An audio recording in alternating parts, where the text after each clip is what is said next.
So the diagram represents what the word means. Next quote. The particular concept, now the particular concept is simply a value which emerges from relations with other values of a similar kind. Right? I'll read that again. The particular concept is simply a value that emerges from the relationship with other values of a similar kind. In the example that I gave before, it might not have been, it was a little bit abstracted, but we had the word tree as signifier related to its signified, right? It's signified by tree, right? The concept tree.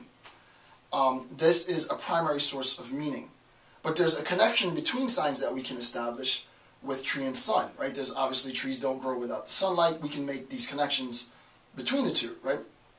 The particular concept, tree, whatever it might be, is simply a value which emerges from the relations with other values of a similar kind.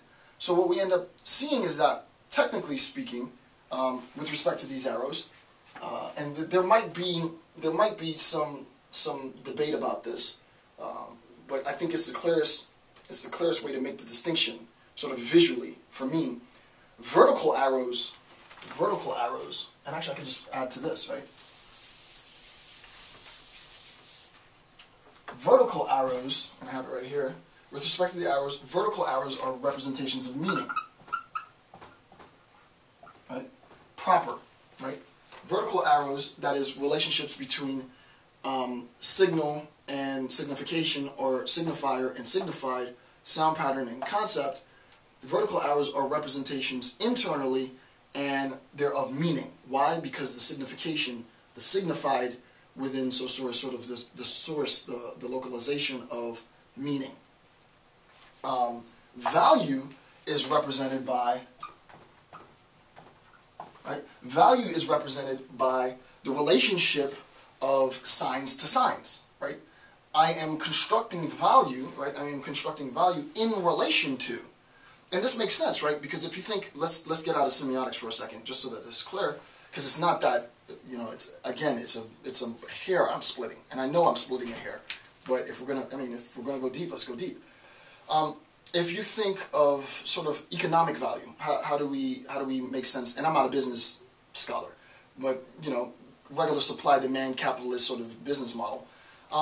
Scarcity is an idea that emerges in relation to other I guess things of its kind, so that diamonds are valuable not only because they're intrinsically valuable, I guess.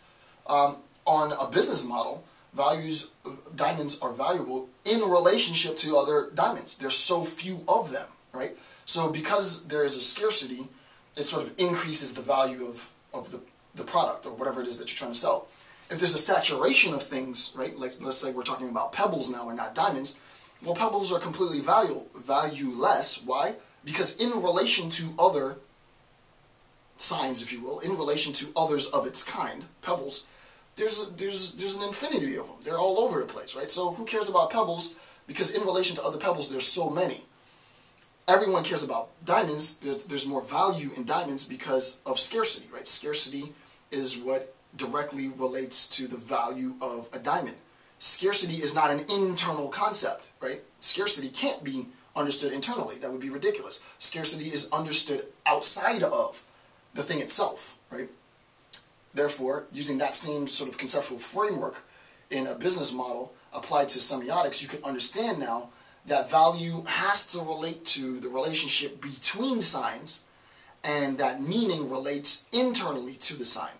The combination of two is understood in terms of both primary and secondary meaning, but when you just say meaning, you have to be careful when you're speaking, right? And this is just good practice for graduate students, you know. You don't want to equivocate. And I'm very, very, very sort of strict in the words that I select and use, especially when I'm writing. By meaning, in semiotics, what do you mean by meaning? Are you referring to primary meaning? Are you referring to secondary meaning? Are you referring, what do you mean by meaning, right? With respect to value, how are you making a distinction between value and meaning in semiotics? What I would say is, this would be good study questions. Meaning in semiotics could be understood internally, between the relationship of signification and signal, or externally as a secondary source of meaning between signs. Externally, you recognize then that a secondary source of meaning is synonymous with value. So that I might have, hopefully I didn't lose you, right? But if we say that we're going to understand value in terms of this horizontal, right? If we're going to understand value in terms of the relationship between signs and signs, and we've already stated that this relationship between signs and signs is itself to be understood as a secondary source of meaning,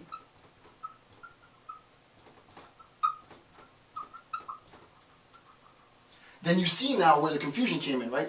Because there is a direct connection between meaning and value. Where does that connection between meaning and value lie within Saussure? It lies precisely in the secondary source of meaning. So that we can now say that the secondary source of meaning is interchangeable. It means exactly the same thing as value, right? Primary source does not.